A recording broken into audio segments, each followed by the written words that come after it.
நமோ நாராயணாய. ஆண்டாள் திருவடிகளே சரணம். இன்று மார்கழி 28வது நாள், 28வது திருப்பாவை. கரவைகள் பின் சென்று கானம் செய்துன்போ,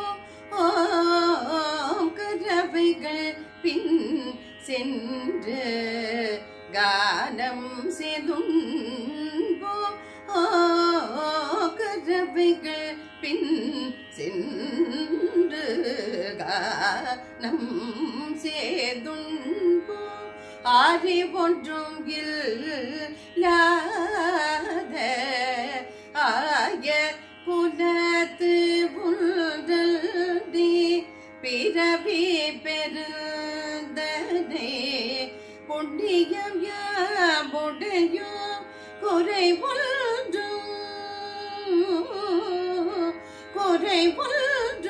இல்லாத கோவிந்தா உந்தன்னோடு ஒருவேல் நமக்கிங்கு ஒழிக்கு ஒழியாது, ஒருவேல் நமக்கிங்கு ஒழிக்க ஒழியாது.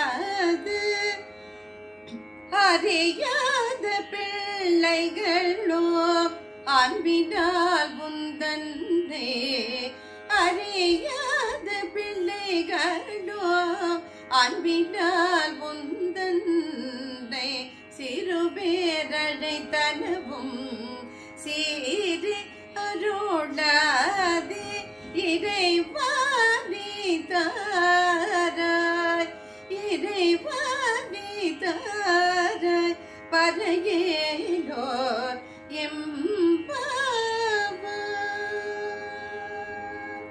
இந்த திருப்பாவையில ஆண்டாள் என்ன சொல்றான்னா, கறவைகள் பின் சென்று கானம் சேர்ந்துன்போம். கண்ணா, நாங்கெல்லாம் அந்த கறவை மாடுகள் பின்னாடி அதெல்லாம் மேய்ச்சுட்டே போய் காடு மட்டும் மேய்ச்சுட்டு போய் அங்க போய் காட்டுல எல்லாரும் நாங்கள் எல்லாம் இடையர்கள் ஆயர் குலத்து பெண்கள் எல்லாரும் நாங்கெல்லாம் மேய்ச்சுட்டே போயிட்டு மரத்தடியில உட்காந்து தயிர் சாதம் சாப்பிடுவோம். அறிவொன்றும் இல்லாத ஆயர் குலத்து, எங்களுக்கு அறிவு படிப்பறிவு எல்லாம் ஒன்றும் கிடையாது. நாங்கெல்லாம் ஆயர் குலத்தை சேர்ந்தவர்கள். எங்களுக்கு எல்லாம் அன்றாட மாடு மேய்ச்சு அந்த மாட்டுல பாலை கறந்து அந்த வருமானத்தை சாப்பிட்டு இருக்கிறவா. ஆனா ஒண்ணு மட்டும் தெரியும், ஒன்னேதான் நாங்கள் எங்கள் தலைவனா, எல்லாமே நீதான் நினைச்சுட்டு இருக்கோம். அறிவொன்றும் இல்லாத ஆயர் குலத்து ஒன்றனே பிறவி பெருந்தனே புண்ணியம் யாமுடையோம்.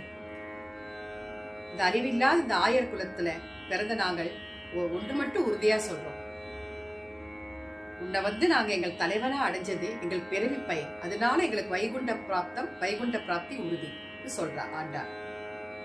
குறையொன்றும் இல்லாத கோவிந்தா, மாசு மறுவற்றவனே, தூய்மையான கோவிந்தா, உந்தன்னோடு உறவே நமக்கிங்கு ஒழிக்க ஒழியாது. உன்னோடு எங்களுக்குள்ள உறவை யாராலையும் அழிக்க முடியாது. இந்த ஜென்மம் மட்டுமல்ல, எல்லா ஜென்மத்திலையும் தொடர்ந்து வரும்.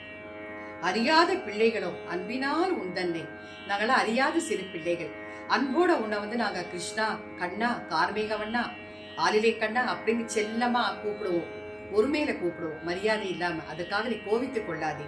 இறைவா நீ தாராய், இறைவா நீ எங்களுக்கு அருளை கொடுத்து, உன்னுடைய பேரருளை கொடுத்து எங்களை இன்பமாக வாழ வைப்பாயாக. உன்னுடைய அருளை தேடி யாசித்துதான் நாங்கள் வந்திருக்கிறோம் கண்ணான ஆண்டாள் என்ன அழகா கிருஷ்ணர் கிட்ட சொல்றா. எப்பேற்பட்ட ஒரு உன்னதமான அப்பழுக்கில்லாத தூய்மையான பக்தியின் உச்சநிலை.